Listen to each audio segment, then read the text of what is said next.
Well, hello there, and welcome back to the Deep Dive, where we take all those stacks of articles and research you've been meaning to get to and break them down into bite-sized brainy bits. Yeah. And today, Okay, size brainy bits. I like that. Yeah. I like that. and today, we're tackling the titan of modernist literature, James Joyce. All right. Now, I know what you're thinking. Dense prose, experimental language. Mhm. Isn't this going to be a headache? But fear not, dear listener, because we're going to make even the most challenging aspects of Joyce's work Yeah. not only understandable, but downright fascinating. I think what often gets lost in all the scholarly discussions about stream of consciousness and literary illusions and all that is that Joyce was at heart a storyteller.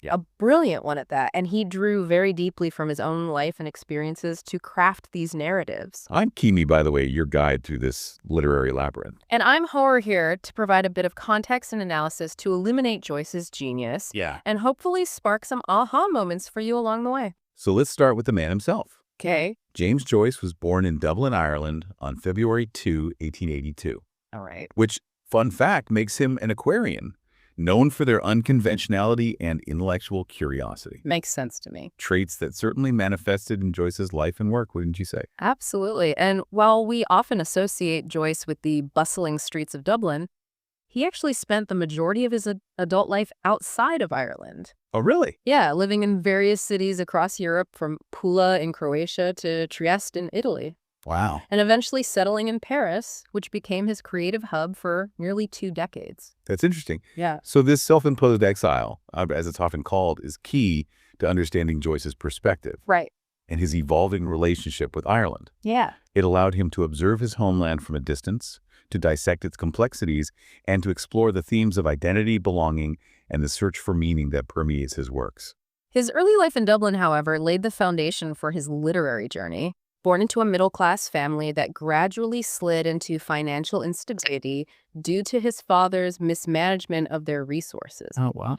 Joyce experienced firsthand the social and economic realities of Dublin at the turn of the 20th century. Ugh. These experiences would later find their way into his portrayal of the city's inhabitants, their struggles, aspirations, and the often stifling moral and religious constraints of the time. We see this particularly in his collection of short stories, Dubliners, which captures the lives of ordinary Dubliners with a poignant realism that both captivated and scandalized readers upon its publication. Yeah. In fact, it took Joyce several years and numerous rejections before he could find a publisher willing to take on the perceived obscenity of some of the stories, Wow. particularly those dealing with themes of sexuality and religious hypocrisy, Right. topics that were considered taboo at the time. What's fascinating here is that while Dubliners established Joyce's literary talent, Yeah. it also marked the beginning of a pattern that would follow him throughout his career.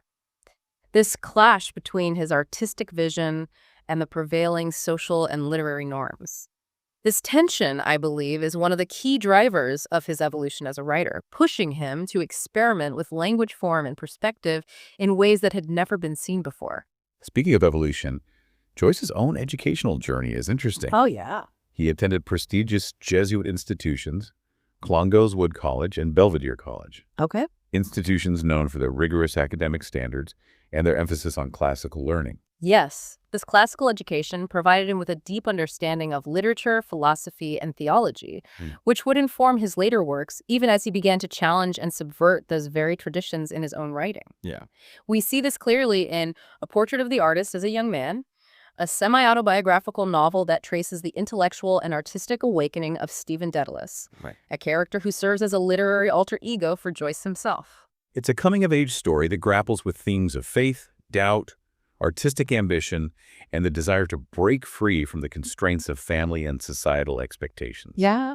Themes that resonate with readers even today, regardless of their background. And it was during his time at University College Dublin, where he studied modern languages, that Joyce truly began to hone his craft, immersing himself in the works of European writers like Ibsen, Flaubert, and D'Annunzio, influences that would shape his own literary aesthetic. It was also during his university years that he met Nora Barnacle, who would become his lifelong partner and a source of both inspiration and stability amidst the turbulence of his life and career. Their relationship, which began in 1904, defied societal conventions. Yep. They lived together unmarried for several years, had 2 children, Giorgio and Lucia, and faced financial hardship as Joyce struggled to establish himself as a writer. Oh, wow. Yet their bond remained strong, with Nora serving as a sounding board for his ideas, a constant companion, and a source of emotional support throughout his many challenges. In fact, their letters to each other reveal a deep intimacy and intellectual connection. Yeah. It's a fascinating window into their relationship. But even more so, it sheds light on the way their personal dynamic may have informed some of Joyce's most complex characters and relationships in his later works. That's right. And speaking of their travels in 1904, with a young Nora by his side, Joyce made the bold decision to leave Ireland and embark on a new life in mainland Europe, a decision that would have a profound impact on his writing and mark the beginning of his lifelong exploration of themes related to exile, identity, and the search for meaning in a rapidly changing world. Right. So Joyce's arrival in Trieste, a bustling port city in the Austro-Hungarian Empire, marked a significant turning point in his life and his writing. It's here, far from the familiar streets of Dublin, that he truly began to develop his unique literary voice, grappling with themes of exile, identity, and the search for meaning in a world that seemed to be on the brink of monumental change. It's interesting to consider how this sense of displacement, this feeling of being caught between two worlds, Ireland and mainland Europe, Yeah. might have fueled his creative fire, wouldn't you say? Absolutely. Trieste, with its diverse population and its position as a crossroads of cultures and languages, provided Joyce with a fresh perspective on his own Irish identity. Oh, okay. He was no longer simply a Dubliner. He was an Irishman in exile, observing his homeland from a distance, and this distance, I believe, allowed him to see Ireland, and indeed, the human condition itself, Yeah. with a new clarity and complexity. And it was in Trieste that he completed Dubliners, finally finding a publisher willing to take a chance on this collection of stories that, Right. while rooted in the everyday realities of Dublin life, Yeah. also hinted at the stylistic innovations that would come to define his later works. Yes, Dubliners can be seen as a bridge between the traditional realism of 19th century literature and the modernist experimentation that would characterize the 20th century. We see glimpses of stream of consciousness, the use of multiple perspectives, Right. and a deep psychological exploration of characters that would become hallmarks of Joyce's mature style. It was also in Trieste that he began work on Ulysses, the novel that would cement his place in literary history, but not without a fair share of controversy and struggle along the way. Oh, absolutely. Ulysses, published in 1922, was a radical departure from anything that had come before. Wow. It's a complex, multi-layered work that takes place over the course of a single day in Dublin, June 16th, 1904, Okay. and follows the wanderings of Leopold Bloom, an advertising canvasser, as he navigates the city and encounters a cast of characters, each representing different aspects of Dublin society and the human experience. The novel is famous, or perhaps infamous, for its stream of consciousness technique, Yeah. which captures the inner thoughts and perceptions of its characters in a fluid and often fragmented way, mirroring the way our minds actually work, jumping from one thought to another, associating ideas in seemingly random Right. but ultimately meaningful ways. Yeah. Be a challenging read, to be sure, but also a deeply rewarding one. And it's this very challenge, I believe, that lies at the heart of Joyce's genius. He wasn't interested in simply telling a story. Yeah. He wanted to create an immersive experience for the reader to plunge us into the minds of his characters and force us to confront the complexities of human consciousness.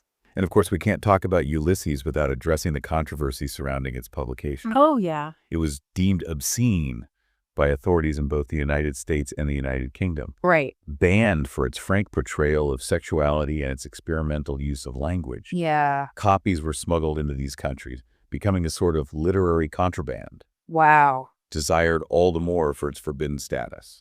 The obscenity trials and the debates surrounding Ulysses were more than just legal battles. They were cultural clashes, reflecting the changing social and artistic landscape of the early 20th century. Joyce's work challenged traditional notions of morality, decency, and what was considered acceptable subject matter for literature. It's fascinating to consider how a work of art can become a lightning rod for societal anxieties, a focal point for debates about censorship, freedom of expression, and the evolving nature of art itself. Precisely. And in many ways, the controversy surrounding Ulysses only served to enhance its reputation, cementing its status as a groundbreaking work that pushed the boundaries of literature and helped to usher in the era of modernism.